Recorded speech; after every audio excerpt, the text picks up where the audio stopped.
Hola, ¿qué tal? Yo soy Eric Estrada y antes de entrar a uno de los episodios que grabamos en el Festival Internacional de Cine de Los Cabos, en donde nos la pasamos muy bien además, y encarando ahora sí lo que viene este fin de semana, quiero preguntarles, ¿van a comprar algo este Buen Fin? Los invitamos desde aquí, desde esta plataforma, a ahorrarse filas, tráfico y dinero comprando en línea con nuestros amigos y patrocinadores Kiching. Este Buen Fin, ustedes ahí pueden encontrar el regalo perfecto entre más de 1,000 descuentos en artículos, todos ellos mexicanos, del 18 al 21 de noviembre. Lo único que tienen que hacer si es que van a comprar algo este Buen Fin es visitar kiching.com y comprar ahí productos nacionales sin formarse, sin pagarle a nadie que esté a la mitad, sin complicaciones, todo de la manera más sencilla posible. Ahora sí, vamos a hablar de JFK, que pude verla en pantalla grande en el Festival de Cine de Los Cabos.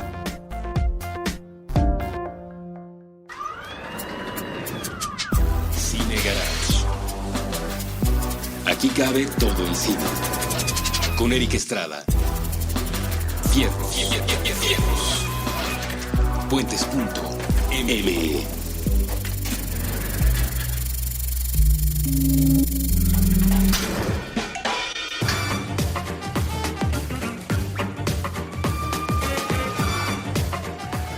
Hola, ¿qué tal? Amigos de Puentes y de Cine Garage, yo soy Eric Estrada y estoy reportando en un nivel muy relajado desde el Festival Internacional de Cine de Los Cabos.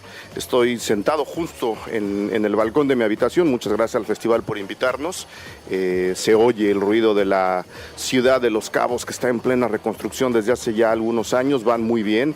Es una ciudad que está levantando mucho, es una ciudad que propone mucho, culinariamente es un espectáculo. Entonces, con esta vista de la marina de la ciudad de Los Cabos, con la vista también de la piscina, en donde veo prácticamente una escena de Cocoon, con la gente relajándosela, tomándosela bien, tomando bastante sol. Es un día muy, muy caluroso. Voy a reportar un par de reflexiones que me surgieron a la hora de estar revisando el otro día JFK, la película de Oliver Stone, que está recibiendo ayer anoche, fue objeto de un homenaje de parte del festival. Entonces tuve la oportunidad de revisar la película y quise hacerlo por varias razones que creo vienen al caso, no solo porque él esté aquí en el festival invitado y homenajeado, sino porque desde la situación política que está viviendo los Estados Unidos y en consecuencia que está repercutiendo en el mundo entero, el hecho de haber podido revisar también Pelotón, su película, ahora les digo, Pelotón es del 86, en el pasado Festival Internacional de Cine de Morelia, habiendo visto Jackie, la película de Pablo Larraín, que pues digamos toca de refilón la propuesta de JFK, la película de Oliver Stone. Creo que hay muchas reflexiones alrededor de esta película que ahora que se volvió a ver, creo que merece un buen ejercicio de retrovisor, que es lo que voy a intentar hacer aquí mientras el día espectacular corre delante de mis ojos. Entonces, vámonos por partes, vamos a empezar por donde hay que empezar y vamos a darle al retrovisor de JFK. ¿Qué fue lo que pasó la primera vez? Todo comenzó, como les dije, en el momento en el que estaba yo revisando Pelotón. Tenía un hueco yo en el Festival de Cine de Morelia, lo cual es una joya, ¿no? Es un festival que exige demasiado, que nos pide que estemos checando la cartelera, los horarios, los posibles cambios de horario. Entonces, en un hueco que tuve por ahí, me metí a ver el principio y luego pude ver también el final de Pelotón.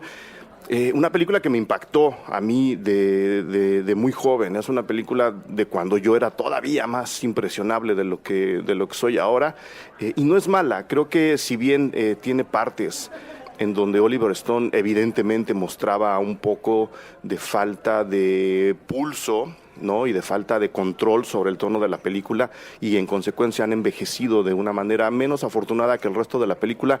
Creo que el conjunto es muy interesante. Repito, especialmente viendo cómo está la situación en los Estados Unidos. Oliver Stone, desde Romero, ha sido un crítico del sistema americano a la buena. Creo que ya había yo contado en algún momento esta admiración que tengo por los profundos patriotas norteamericanos, los primos de Estados Unidos, que sintiéndose enamorados de su país, como prácticamente cualquier persona puede estar enamorada de su propio país, no debe, puede, no les hace perder el ojo crítico sobre lo que está ocurriendo y sobre cómo mejorar la situación de su propio entorno. Y creo que en Pelotón, si bien Oliver Stone pues ya tenía algo de carrera a la hora, no mucha, pero pues algo de carrera a la hora de hacer esta película, muestra mucho lo que a él le estaba incomodando, no solo de su propia experiencia. Todo el mundo sabemos que Pelotón está basada en una experiencia personal, sino de lo que estaba ocurriendo en su país en esos años. La película es de 1986, como les había dicho hace rato. Es decir, Reagan estaba mucho más que presente. Reagan estaba ahí en carne viva. La era de Reagan completamente conflictiva a nivel financiero, muy de derechas, muy antiinmigrante, muy paranoica, muy filosa. También muy de lo que muy como lo que está ocurriendo justo ahora en los Estados Unidos con Trump. Por ahí varios analistas dijeron que si bien el hecho de que Donald Trump esté ahora a punto de hacerse presidente de los Estados Unidos genera miedo e incertidumbre, entre ellas la financiera y la política y la de la situación mundial en general, tampoco es tan nueva la situación y no tenemos que irnos hasta Nixon. Tenemos que recordar lo que estaba pasando con Ronald Reagan, con un gobierno igualmente paranoico, con un discurso igualmente populista, con una propuesta igualmente vacía, con alguien que, si bien había sido político local, no tenía en realidad ninguna experiencia de gobiernos o de gobierno más sólida, ¿no? Más profunda, más desde dentro. Y Ronald Reagan lo que acaba es ejecutando muchas de las esperanzas que los Estados Unidos tenían puestas en ellos mismos para convertirse en un mejor país todavía. Y en ese entorno surge una voz crítica a través de esta película que, si bien está ambientada en la guerra de Vietnam, lanza muchos mensajes que oportunamente se estaban recibiendo en ese momento. A la hora de revisar Pelotón, sí me daba cuenta pues, que era en realidad era la cuarta película de Oliver Stone. Repito, se nota, ¿no? Todavía los errores, se notan un par de debilidades, que de repente se le va el volante. Antes de esta tiene Seizure, una película del 74, que fue precedida por Last Year in Vietnam, un cortometraje, y que fue después seguida por Madman on Martinique, otro cortometraje. Después Oliver Stone hizo La Mano, una de las películas de horror, terror más interesantes que he visto yo en mi vida. Después hizo después hizo Salvador y después se aventó Pelotón. Antes de entrar a Pelotón, nada más no quiero dejar pasar la oportunidad de comentar La Mano. Si alguien por ahí puede echarle un ojo, no estoy tan seguro que tan fácil sea conseguir la película. La película es con Michael Caine y es una verdadera joya que por supuesto hereda mucho del pensamiento y del sentimiento. Creo que estéticamente la recuerdo mucho más limpia, no creo que estéticamente se acerque tanto al expresionismo alemán.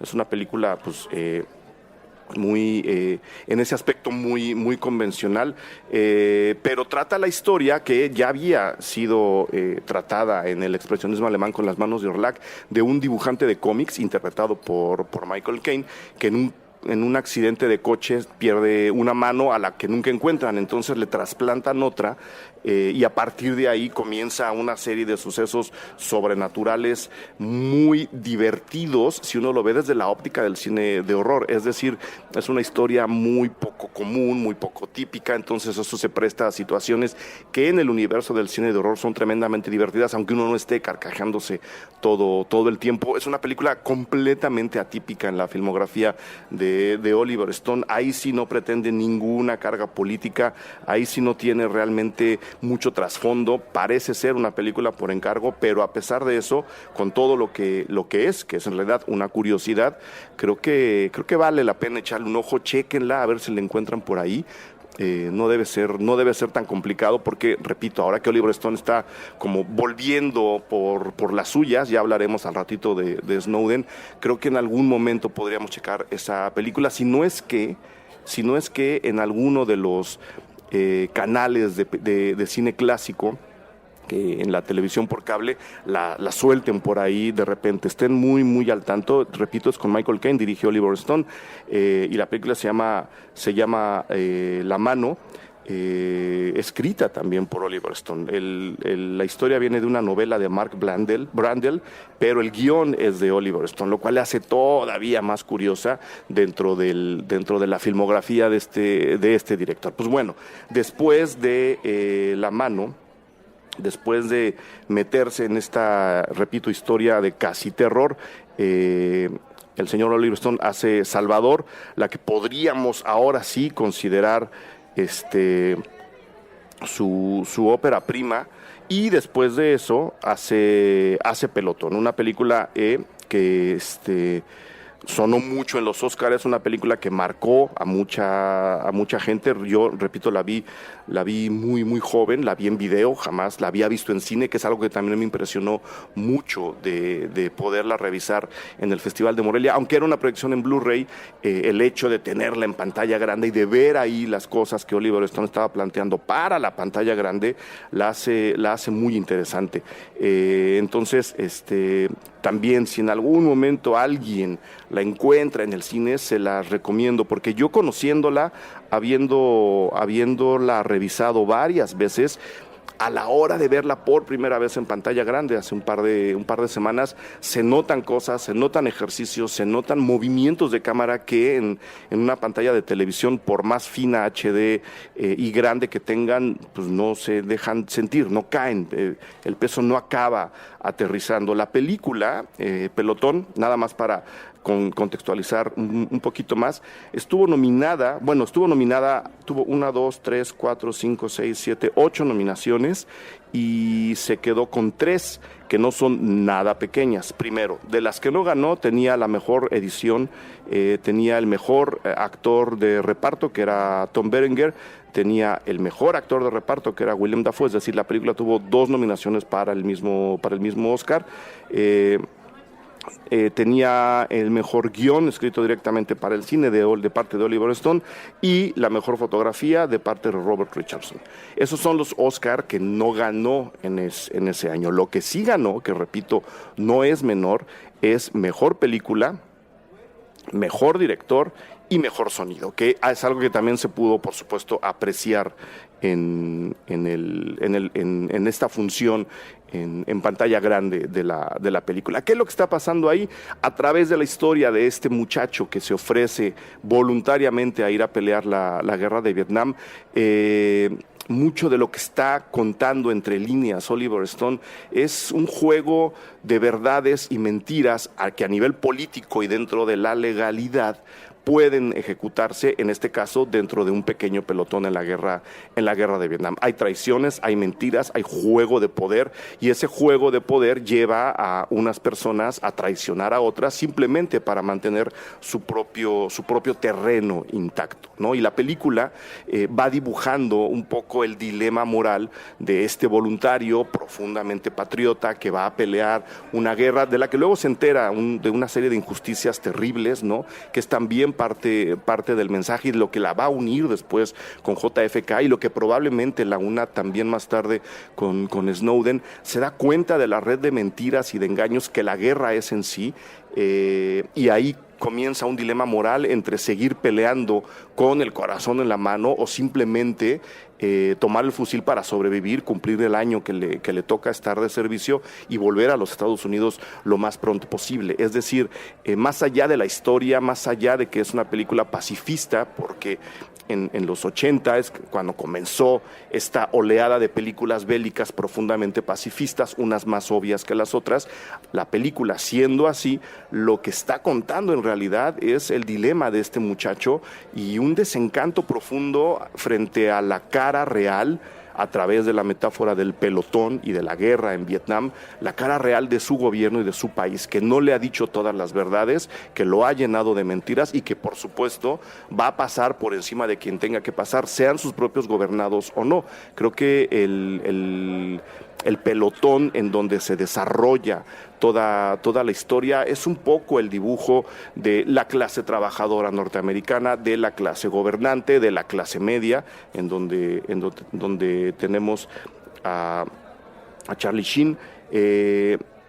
Y a partir de eso vemos cómo hay todo un aparato alrededor que manda a estos personajes a dar la cara por este propio aparato, que manda a estos personajes a tratar de seguir generando guerra y batalla, que por supuesto luego se convierte en flujo de dinero, aunque la película no entra ahí, y que repito, se transforman en una especie de país desencantado, completamente desorientado, ya sea, y es aquí donde quiero que empecemos a entrar en materia, un país completamente desencantado, ya sea sobre esta guerra completamente incierta, injusta, prácticamente inventada por el sistema americano, o ante una elección en la que un actor de Hollywood, un cowboy de arriba a abajo, sin ningún tipo de experiencia ni preparación real para ocuparse de la Casa Blanca, llega a la Casa Blanca y convierte al país en una lluvia de paranoias y de sospechas y de juegos de poder y de peleas por el poder muy parecidas a lo que está reflejando la historia de Pelotón ahí adentro. Fue una gran experiencia, la verdad. Creo que checarla en pantalla grande en el Festival de Morelia me dio la oportunidad de volverle a dar el peso a la película. Probablemente, si ustedes la han visto como yo solamente en televisión, no tengan, ¿no?, el ojo todavía enamorado de esta película, que repito, tiene sus fallas, pero que ya nos dejaba ver no solo la actitud que el director iba a tomar, Oliver Stone, que el director iba a tomar frente a su país a través de las historias que cuenta, sino también lo que cinematográficamente luego iba a explotar en otra película mucho más grande como JFK. ¿Qué pasa con JFK? Que es la película que vi el otro día aquí en el Festival de Los Cabos. Es una película complejísima. Nada más, antes de entrar para allá, nos habíamos quedado en que Oliver Stone había dirigido Pelotón, después dirigió Wall Street, una película muy interesante, una película en donde justo el empuje de la historia de Pelotón hacia esta era ultra individualista encabezada por Reagan, esta era de paranoias y de miedos alrededor de la vida normal de Estados Unidos, explota en la historia de Wall Street, ¿no? Es también una película muy crítica al sistema financiero de su país, que luego va a acabar uniendo en JFK. Ahorita, junto con el de la guerra y el de las finanzas, las acaba uniendo. Después hizo Talk Radio, después regresa al tema de Vietnam con Born on the 4th of July, nacido el 4 de julio, con Tom Cruise. También una película mucho más desencantada que el propio Pelotón, una película mucho más oscura, probablemente no tan violenta a nivel gráfico, pero muy tensa, muy oscura, muy de sabor ocre, ¿no? Una película donde sí vemos a un Oliver Stone completamente enfadado con lo que está pasando en su país. Es la película, digamos, que para Oliver Stone cierra la década, es de 1989, nacido el 4 de julio, en donde desde el nombre, ¿no?, ahora sí podemos ver ya el enfoque político que le va a dar a la película, un poco el mismo juego que hizo en su momento Bruce Springsteen con Born in the USA, su disco, ¿no?, que por supuesto había sido mal interpretado por ignorancia, ¿no?, por el propio Ronald Reagan, que lo usaba en su campaña, ¿no?, en sus rallies de campaña, usaba el Born in the USA como un canto de orgullo, cuando en realidad lo que Bruce Springsteen, otro gran patriota crítico de su propio país, había querido era justo lo contrario. El disco, la canción y el disco son un canto crítico y de pesadumbre ante este país, ¿no? Y justo Born in the USA toca también de refilón el tema de Vietnam, hablando del racismo y de la xenofobia que, si bien se manifiestan en situaciones como Vietnam, siguen presentes en las calles de los Estados Unidos. Ronald Reagan, en su profunda ignorancia social especialmente, usa la canción como un himno y Springsteen en algún momento le reclama. Esa misma idea, ¿no?, de usar una especie de lema patriota para a partir de ahí entrar y dejar entrar al ojo crítico, es lo que hace el propio Oliver Stone con Nacido el 4 de julio. El 4 de julio, como ustedes saben, es la fiesta de independencia de los Estados Unidos, y el personaje que nos va a dibujar en este pequeño cuento de terror personal, pues bueno, debería ser un héroe en toda forma, no solo porque combatió en Vietnam y porque es un héroe y es un veterano, sino porque además nació el 4 de julio, ¿no? O sea, estaba todo pintado para que este héroe, que está encarnado por Tom Cruise, subiera al pedestal y se quedara con todos los honores, cuando en realidad lo que se está revelando en la película es un maltrato y un desprecio profundo hacia la gente que ha peleado las guerras de Estados Unidos, ya sea en un frente de batalla o ya sea en cualquier otro lugar, ¿no? El sistema trabajando, ¿no?, simplemente cumpliendo sus horas de trabajo, que es otra batalla que mucha gente realiza todos los días. El hecho de ir a trabajar para muchas personas representa una verdadera batalla, representa un verdadero desgaste, y por ahí nos podemos ir metiendo a otras metáforas y figuras que se desarrollan en Nacido el 4 de julio. Después de eso tiene The Doors, otra película que podríamos considerar atípica, pero pues que también de alguna forma nos deja ver cómo Estados Unidos tiene todo para generar ángeles o santos o héroes, y el sistema acaba devorando a estas posibilidades, a estas promesas, a esta gente que puede convertirse en inspiración para los demás. Si bien les da una pequeña probada en un principio, después el sistema, el sueño americano, lo vamos a decir así, acaba devorando a la propia gente que sueña con él, que es un tema además que ahora está regresando a los cines. Ya hablaremos de la competencia en el Festival de Cine de Los Cabos, donde por un lado y por el otro creo que hay cierto desencanto también con estas promesas devoradas por el sistema, por este sueño americano que se revela muy, muy pronto, no solo inalcanzable, sino inexistente. Entonces, algo de eso hay también en The Doors, una historia que está contando el origen, el ascenso y la caída de Jim Morrison por un lado, pero junto con él de la banda entera de The Doors. Entonces, más o menos está en sintonía. Se nota, sin embargo, que es una película de transición. Se nota que es una película que está haciendo como una especie de pequeño ejercicio, que no le queda mal, pero tampoco es ninguna joya, para después llegar al tema de este episodio, JFK, la película que, dentro del homenaje que se está realizando a Oliver Stone, el Festival Internacional de Cine de Los Cabos proyecta. Y proyectó, yo me metí, no la pude ver completa. Esta sí me tocó verla en el cine, la película es del 91.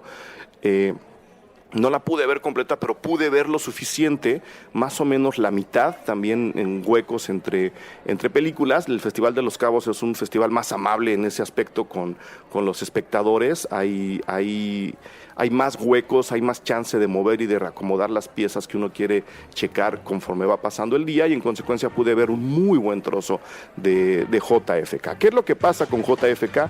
Es la película que prácticamente inaugura, junto con The Doors, la década de los 90 para Oliver Stone, y se convierte en una verdadera declaración de principios, no solo de él como director, sino de él como un crítico político de su propio país. Entonces la voy a dejar ahí para que tengamos el corte de este programa, para después del mismo regresar. Yo les repito, sigo disfrutando de la vista de la marina de Los Cabos.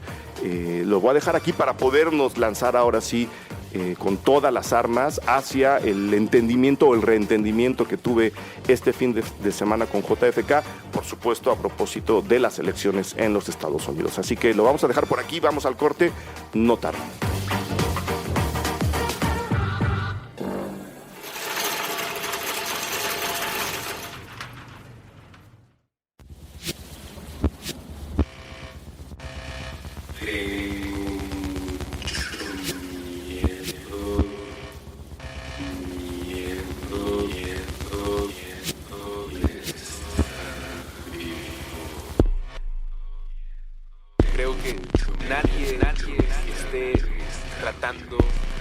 apoyar algo debe ser detenido por los que dicen que no se puede.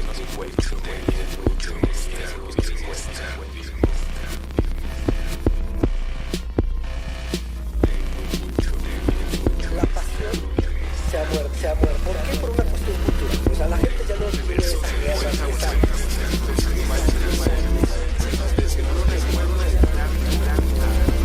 Tengo mucho miedo de estar vivo.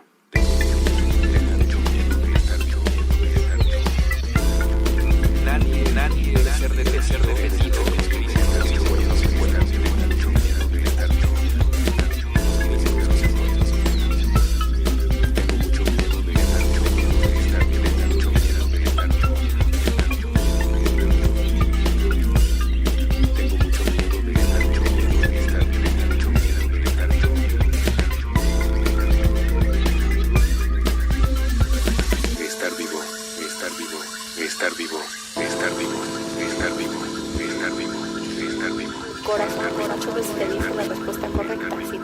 Callar a la voz a tu alrededor, escuchas la propia.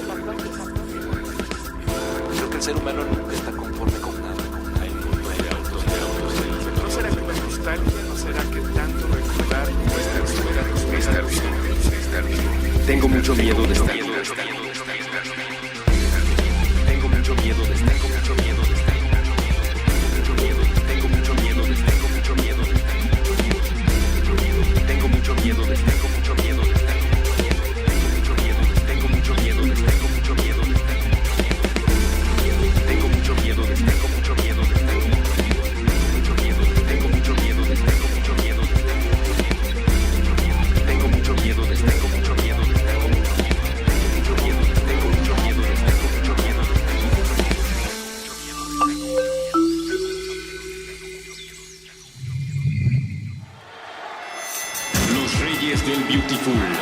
El arte del pancraso con muelas de gallo y scratch.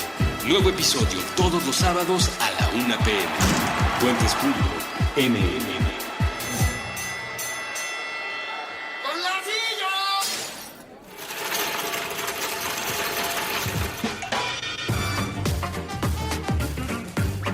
Ahora sí, muchachos, vámonos con la segunda parte de este episodio desde el Festival Internacional de Cine de Los Cabos. Vámonos con JFK, que repito, la pude ver aquí en el Festival de Los Cabos. Contextualicemos más o menos de manera superficial. Dentro de los famosos Globos de Oro en Estados Unidos, la película no tuvo mucha resonancia, tuvo 1, 2, 3, 4 nominaciones, ganó solamente la de Mejor Director. No llegó a la de Mejor Película, se quedó en el camino, no llegó a la de Mejor Actor, que era para Kevin Costner, y tampoco llegó a la de Guión, que era de Zachary Sklar y Oliver Stone, pero en la entrega del Oscar le fue mucho mejor. Tuvo 1, 2, 3, 4, 5, 6, 7, 8 nominaciones, ganó 2, pero bueno, 8 nominaciones nada más. Con la categoría en donde la acomodaron, se van a dar cuenta del nivel no solo cinematográfico y creativo, sino también de la carga política, el nivel de carga política que tiene la película. Se le quedó en el camino la de Mejor Película, se le quedó también la de Mejor Actor de Reparto con Tommy Lee Jones, que está espectacular. Yo no me acordaba de Tommy Lee Jones en esta película y ahora que lo pude ver en pantalla grande fue toda una gozada. Se quedó en el aire la nominación a Mejor Director para Oliver Stone, la de Mejor Guión basado en un material previamente publicado, que por supuesto es una serie de investigaciones y de datos y de reportajes sobre el asesinato de John F. Kennedy. De ahí sale el guión, ¿no? Hay una investigación extensísima donde hay muchos puntos de vista, donde hay otros documentales, las propias noticias del día en que asesinaron a Kennedy, todo forma parte de la investigación para acabar concretando el guión de JFK, que escribieron, ahí les va, Oliver Stone, Zachary Sklar y, por supuesto, el libro de Jim Garrison y Jim Marrs. Jim Garrison es el investigador el fiscal, digamos, al cual se le avienta todo el papelazo de tratar de cuestionar si la famosa comisión Warren, encargada de investigar en primera instancia el asesinato de JFK, hizo las cosas bien o no. Pues bueno, ahí está el mejor guión, también el mejor sonido, impresionante. De nuevo, creo que verla en pantalla grande, verla en sala de cine, verla en 5.1, redimensiona la película, y por supuesto trabajos como el diseño de sonido acaban tomando un lugar predominante. Y ahora que veo la nominación entiendo por qué, ¿no? Porque la pude ver en circunstancias ideales, que es la de estar en un cine con 5.1, un buen volumen, buenas condiciones. Creo que debió, ahora viéndolo, hay que ver con quién competía, ahora viéndolo así a la distancia y leyendo las nominaciones, creo que la película debió haber ganado. Pero bueno, se le fue también la mejor banda sonora, que es nada menos que de John Williams, que es lo que sí ganó: la mejor edición para Joe Hotchkin y Pietro Scalia, y la mejor fotografía para Robert Richardson, una especie de mano a mano en el premio, ¿no? Porque técnicamente la película requirió, por supuesto, recreación de época. Es una película que abarca varios años en la década de los 60 en Estados Unidos, donde la moda además cambia muy rápido, donde la situación de las cosas se movió muy, muy deprisa, y a la hora de recrear varias épocas desde varios puntos de vista, y dándole a cada punto de vista una textura y unos colores diferentes en la pantalla, me imagino que el trabajo de edición debió haber sido brutal. Me explico. Si en algún momento se está hablando de una conspiración o de un ejercicio conspiratorio en contra de JFK, o alguien está dando la sugerencia del quizá pasó esto, todo eso, además de que se nos cuenta, está puesto en imágenes en pantalla con una textura diferente, digamos, a la realidad del presente de la película, que al mismo tiempo tiene texturas y colores diferentes a las situaciones del señor Garrison junto con su familia o en la oficina. Si algún otro personaje interviene y está contando algunas cosas de lo que ocurrió en un interrogatorio o en una plática o en una entrega de datos misteriosa, lo que él está contando se ilustra también en la pantalla, si no la película habría resultado completamente aburrida, y a esas imágenes se les da otra textura diferente, con otros colores diferentes, que luego los señores editores tienen que acabar poniendo junto a las demás en el montaje final de la película, que es realmente abrumador. La película es un enorme rompecabezas, como lo sigue siendo el asesinato de JFK, ¿no? Hay muchísimos puntos de vista, hay muchísimas suposiciones, hay muchísima información que no está completamente comprobada, y hay muchísimos puntos de vista que han querido o que fueron callados. La película no se toca el corazón para decirnos: han estado callando gente a lo largo de los años para que no se sepa qué es lo que ocurrió con JFK, y lo que hace Oliver Stone es acomodar este gigantesco rompecabezas en la pantalla de cine, y yo creo que el resultado es realmente ejemplar, no solo porque eso exige un dominio del lenguaje cinematográfico ya muy detallado, ya muy ejercitado, sino porque la película acaba entregando su mensaje sin andar a la deriva y sin quedarse con las ganas de decir nada, y sin ser ambivalente, que creo yo que era el principal problema que pudo haber tenido una película como estas: quedar ambivalente, dejarnos en la duda, contando la historia del asesinato de un presidente muy querido, muy importante y muy prometedor en la historia de los Estados Unidos, sin tener en realidad una respuesta real a lo que ocurrió ese día y al por qué ocurrió lo que pasó ese día. La película corría el enorme riesgo de quedarse divagante, de quedar ambivalente, de no soltar una declaración de principios como lo es JFK, de no soltar una serie de conclusiones que, si bien están basadas muchas en suposiciones, dejan muy clara la postura del director. La película no lo hace, la película entrega el mensaje, la película da el paquete completo en esta enorme maquinaria de montaje, en este gran ejercicio cinematográfico que, repito, une por un lado la fotografía y por el otro lado la edición. Es decir, desde el punto de vista vista cinematográfico, y si no me creen, véanla en la pantalla grande, JFK es realmente abrumadora, ¿no? Darse cuenta de que se nos está contando un tema tan complicado, una película de espías internos tan intrincada, sin que nosotros mismos nos confundamos. Creo que ahí también el guión merecía una mejor consideración. Creo que ahí también el guión, a la hora de dejar claro ante nosotros que en teoría no, bueno, de hecho no la tenemos, no tenemos la información al 100% de lo que ocurrió, ni todos los datos que manejaron para escribir el guión.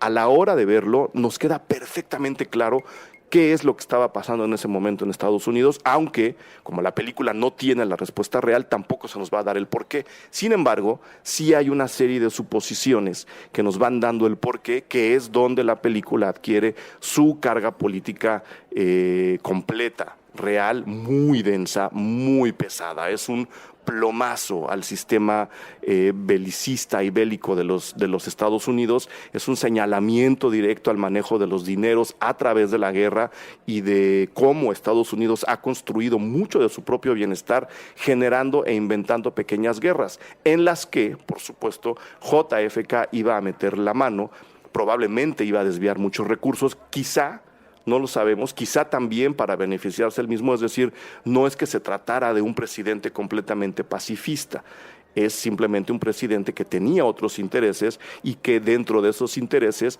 probablemente el recorte al aparato militar que hasta ese momento se había desenvuelto en Estados Unidos con una gran libertad iba a atentar contra él. Entonces, mucho del mensaje que está entregando JFK es decirnos, este señor y quería o podía, o por lo menos le dio la ilusión a alguien de que iba a atentar contra el sistema de generación de dinero militar en Estados Unidos, y se lo echan. ¿Quién? No sabemos. ¿Cómo? Sí lo sabemos. ¿Por qué?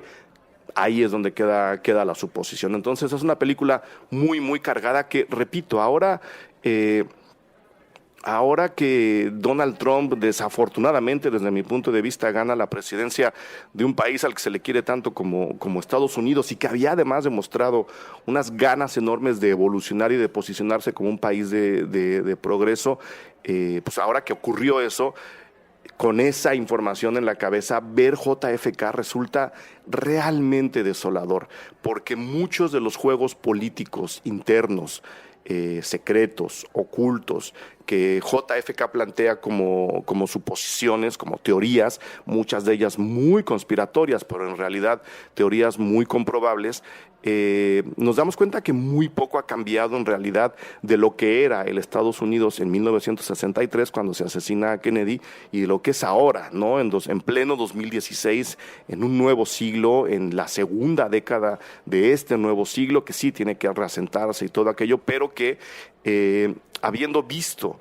que Donald Trump alcanza la presidencia, uno se pone a pensar si el propio aparato interno de Estados Unidos no acabó también empujando a una persona tan inepta como este personaje, tan inepta y tan beligerante, para que justo este aparato que nos describe JFK siga funcionando o se reactive en caso de que haya estado más o menos detenido.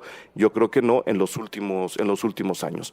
JFK sí habla por supuesto de la comisión Warren que investiga el asesinato del presidente, habla de las mentiras que se inventaron, habla del silencio impuesto muchas de las veces violentamente ante los posibles testigos o ante los posibles responsables del asesinato, pero todo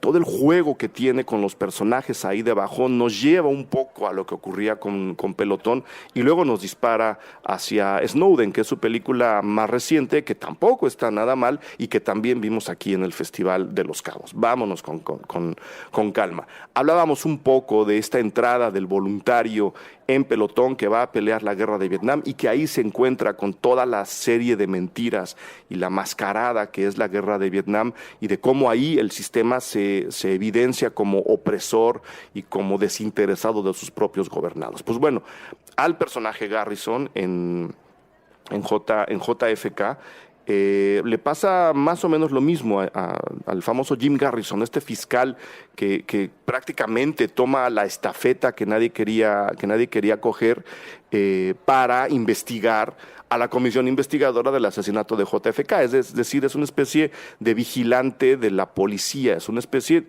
pues sí, de vigía anticorrupción, de vigía antimentiras, ¿no? Una figura que, por ejemplo, en México ha fallado de todas, ¿no? Nunca ha habido un verdadero fiscal anticorrupción que se comprometa, que sea completamente neutral y ya mucho menos que sea un patriota, como sí nos lo dibuja Oliver Stone en el personaje de Jim Garrison. Es un patriota, es un enamorado de su país, pero eso no le quita la posibilidad de señalar los errores de ese país justo para hacerlo un mejor país. Y es justo la posición que yo creo que tiene Oliver Stone dentro de sus películas y de él a manera personal. Él ha dado una serie de declaraciones, entrevistas, discursos en donde se muestra como un verdadero crítico del país, y creo que Jim Garrison refleja mucho del sentimiento por un lado y por el otro de la impotencia de Oliver Stone ante cosas como las que están sucediendo en este momento en Estados Unidos. Jim Garrison entra, repito, coge la estafeta de manera casi voluntaria, no hay nadie más que lo quiera hacer, él quiere corregir las cosas, él quiere conocer la verdad, que es un valor muy valioso para los Estados Unidos en general, la verdad, que se cuenten las cosas como son, y él, a la hora de entrar a donde supuestamente está la verdad acomodada o guardada en un nicho para ponerla sobre un caso tan complicado como el JFK, se entera de que está ocurriendo justo todo lo contrario, que se trata de una serie de palancas y de mecanismos que están trabajando para ocultar al verdadero amo de las marionetas, ¿no? Al verdadero Master of Puppets. Hay alguien, es algo que deja muy claro la película, hay alguien que está jalando las palancas y los mecanismos, que no sabemos si es una sola persona, que no sabemos si son varias, que no sabemos si lo están haciendo por interés personal o si lo están haciendo por un interés del cual ni siquiera, un interés para una organización o para una persona de la cual ni siquiera sospechamos su existencia, pero no lo hace de una forma paranoica, que creo que es algo que hay que agradecerle muchísimo a JFK. Tiene mucha información y es en esa información donde va cimentando estas suposiciones y este dibujo de esta enorme maquinaria que está encima de nosotros, operando cosas que no sabemos que existen. Pero repito, no es paranoica, no es una película que dispare al aire a ver a quién le da. Simplemente nos está diciendo que eso existe y que hay que empezar a rascar para que esa máscara final se acabe terminando, lo cual también se une con el dibujo mismo del señor Garrison, que poco a poco se va desencantando no solo de su trabajo, aunque él lo lleva hasta las últimas consecuencias, sino también de su propio país, ¿no? En donde un presidente puede mentir o un sistema político puede mentir dándole la cara a sus gobernados y sin el menor, digamos, ataque de conciencia o el peso de conciencia. Es un sistema, así como nos lo deja claro Oliver Stone en JFK, es un sistema muy acostumbrado a los velos, a las sombras, a esconder las cosas donde se deben de esconder para que simplemente él siga funcionando. Y uno ve cómo Jim Garrison se va desgastando a lo largo de los años en la película de Oliver Stone, que es un gran trabajo de Kevin Costner, también sin ser evidente, también sin ser obvio, va mostrando un poco la decadencia física, que por supuesto es una decadencia en el estado de ánimo de su personaje. Y ocurre prácticamente lo mismo que en Pelotón. Ya no sabemos si al final Jim Garrison estaba persiguiendo la verdad simplemente para encontrarla y conseguir lo que en un principio él quería, que era hablar de la verdad en los Estados Unidos a través, o en un caso tan complicado como el del asesinato de su presidente, o simplemente tiene que llegar a las últimas consecuencias para no quedarse en el camino y para no hacer el ridículo como un fiscal al cual se le viene todo este aparato entre burocrático y de secretismos encima. Si hay que ponerle un poco de atención al mensaje político entregado dentro de la película de la manera más obvia, pero también con una sutileza muy bonita, es justo al papel de Donald Sutherland, que se hace el mismo llamar el agente X, ¿no? En esta especie de jugueteo, referencia a las películas de espías de la Guerra Fría. Estamos hablando de una película que se hizo después de la caída del muro de Berlín, es decir, ya sin Guerra Fría. El personaje de Donald Sutherland en algún momento le llama al personaje de Kevin Costner, que es Jim Garrison, para decirle: señor, yo tengo información que a usted le hace falta, véngase a Washington, nada menos, ¿no? Ahí para los fans de House of Cards, ahí se las dejo, véngase a Washington, véngase al Obelisco, y aquí le platico un par de cosas, ¿no? Y es ahí donde una vez más vemos este juego de texturas y de colores en la película, que luego acaban montándose. Este personaje, el agente X, le dice: ¿hay alguien más? ¿No? El general Q, creo que le llama, o el general Y, que es el que está arriba de todo esto, pero no le voy a decir si es una persona o una organización, y a partir de ahí le va contando, ¿no? Una serie de cosas y va atando algunos cabos que son simplemente una nueva pista de despegue para que el propio Garrison tome otro enfoque dentro del asesinato de JFK y acabe engordando esta ya tormenta de información que él trae en la cabeza y que la película nos está entregando. Y es en esta plática, en este discurso, que no sabemos, por lo menos yo no sé si en realidad ocurrió o está inventado nada más para acelerar un poco la narración de la película. Él le acaba diciendo muchas de las probabilidades del por qué se asesinó a JFK están en el enorme aparato militar que está acostumbrado a alimentarse de las arcas de la nación, de los impuestos de todos nosotros, para tener una guerra o la otra y seguir haciendo que eso se revuelva y genere todavía más ganancia. Y hay alguien arriba, que no soy yo, pero tampoco le voy a decir quién es, que no conozco, pero tampoco le voy a decir que sí, que está manipulando todo lo que usted se está encontrando, todos los obstáculos que a usted se le están poniendo enfrente, todo este laberinto en el cual usted ya está metido, lo hizo alguien más justo para que no llegue a la verdad. Así que mucha suerte y hasta luego. Y a partir de ahí, una vez más, Oliver Stone dice: señores, hay una serie de cosas que se están haciendo en este gobierno que no nos están contando y que nos competen a todos. Ahora, siendo JFK tan propositiva como es, siendo JFK tan bonita como es, porque repito, hay un manejo de la información brutal, eso también la acaba ligando con Snowden, lo cual, repito, viene siendo un muy buen ejercicio ahora que lo tenemos aquí en el Festival de Cine de Los Cabos. Apenas anoche vi Snowden, ya dentro de poco publicaré mi texto al respecto, porque ya la vi y seguramente estrenará en esta extraña temporada que tenemos desde hace mucho en México, en donde todas las películas que debieron haber estrenado en el año nos las estrenan en diciembre y en enero para que las veamos todas amontonadas antes de poder checar la entrega del Oscar y de entrar a la temporada de premios que cada año tenemos en el mundo. Entonces ya estrenará Snowden, pero de alguna forma el personaje de Edward Snowden también está, digamos, inyectado de las propias inquietudes de Oliver Stone, y por supuesto eso lo acaba hermanando con Jim Garrison y con el personaje de Charlie Sheen en Pelotón. Es un hombre, igual que estos dos, que de manera prácticamente voluntaria se enlista en la CIA después de haber sufrido un accidente en el ejército, en el entrenamiento del ejército. Él quería ser un marín, me parece. Sufre un accidente y eso lo deja incapacitado para la acción bélica, pero no para la acción burocrática. Entonces él se mete a la CIA creyendo que ahí va a poder servir a su país. Él es un especialista en Internet y en programación, y lo meten, por supuesto, al programa de vigilancia y supervisión de la Agencia Nacional de Seguridad, en donde pues trabaja primero como empleado y luego como consultor. Y ahí, en el supuesto manejo de la verdad, en donde están los monitores del mundo mostrando lo que pasa sin ningún tipo de maquillajes, igual que en las otras dos películas, se va dando cuenta que se trata en realidad de otro laberinto en el que ni siquiera la gente que está encargada de manejar estas verdades, de desarrollar esta tecnología para garantizar la seguridad dentro de los Estados Unidos, sabe lo que está ocurriendo.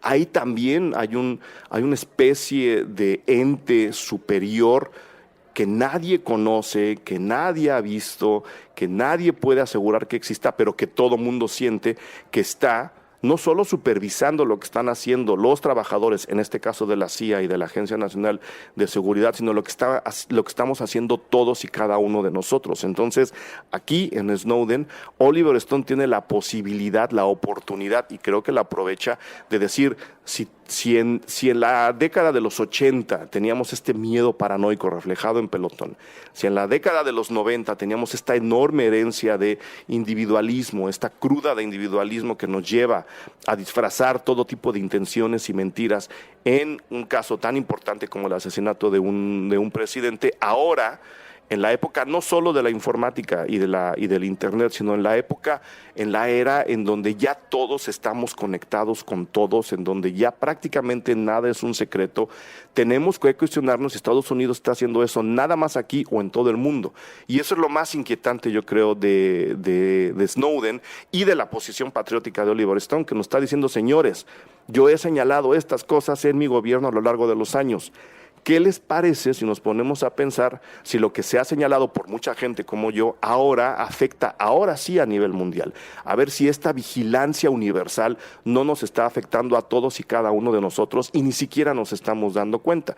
Es un caso real, igual que lo era JFK, es un caso plenamente documentado, igual que lo era JFK, y es un plan que también se lleva a cabo en un nivel de información brutal, ¿no? También hay muchísima información de lo que está pasando, es un tema que le daba para enredarse mucho a Oliver Stone y que resuelve además con una paciencia y con una parsimonia ejemplares, que creo que es una película en donde ya no está esta adrenalina a flor de piel como la teníamos en JFK, que es una película en donde las imágenes llueven, en donde todo está cortando muy rápido para que podamos avanzar lo más posible. En el caso Snowden no, Snowden, a pesar de que está contando algo a nivel de información muy, muy parecido, es decir, hay muchos datos, hay muchos nombres, hay muchos cruces de posibilidades. La película sí se deja sentir más tranquila, está como ya en un nivel de vamos a observarlo desde acá, no nos vayamos tanto a la tormenta, vamos a tratar de verlo un poco desde fuera, y esa es una gran cualidad añadida a la película.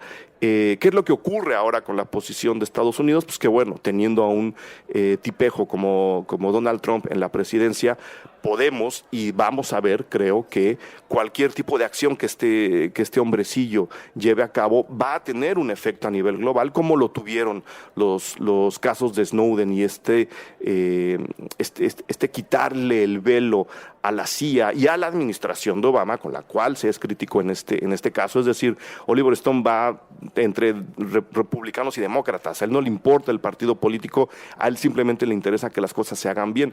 Ahora le toca a Obama porque Obama estuvo enredado en el caso Snowden, ¿no? Obama había prometido que la vigilancia extrema no iba a ser efectiva durante su mandato. Se nos deja ver que sí, gracias a Snowden, que estábamos todos vigilados por todos lados, y en consecuencia ese aparato de vigilancia tiene que ser desmantelado poco a poco, y es ahí donde la película entra.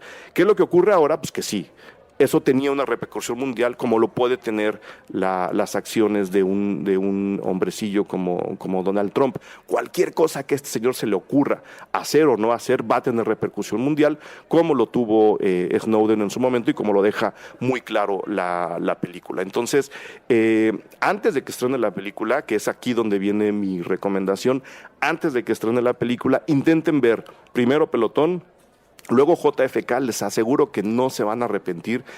Repito, la disfruté muchísimo en el Festival de los Cabos, y luego métanse a ver Snowden.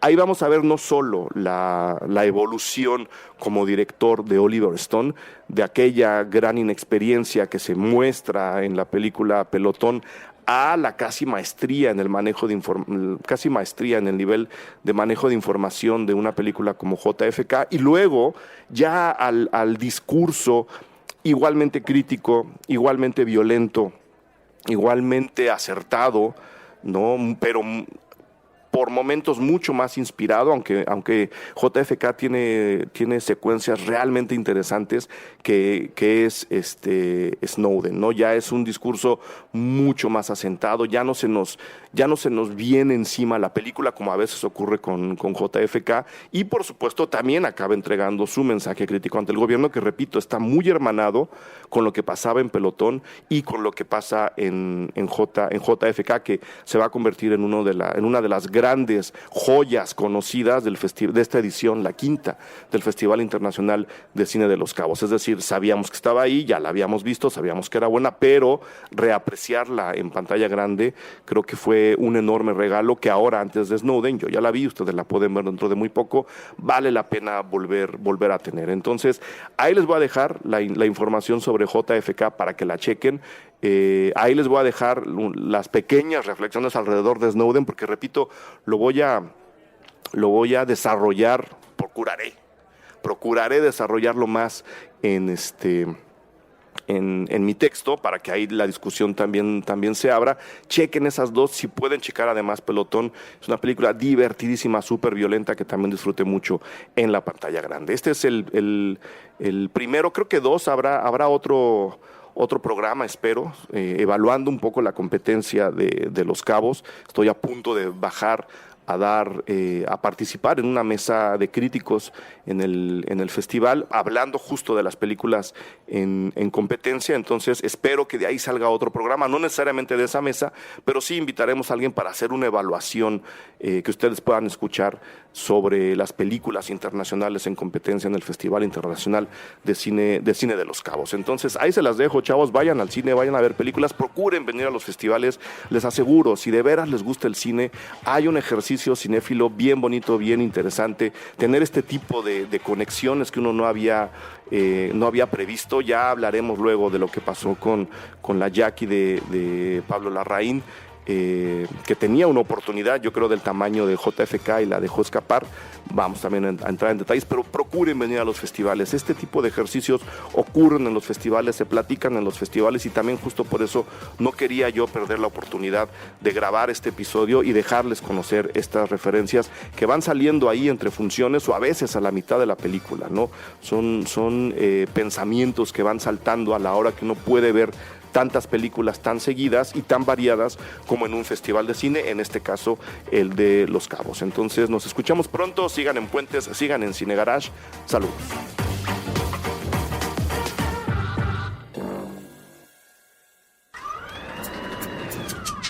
Cine Garage. Aquí cabe todo el cine. Con Eric Estrada. Fierros. Puentes.ml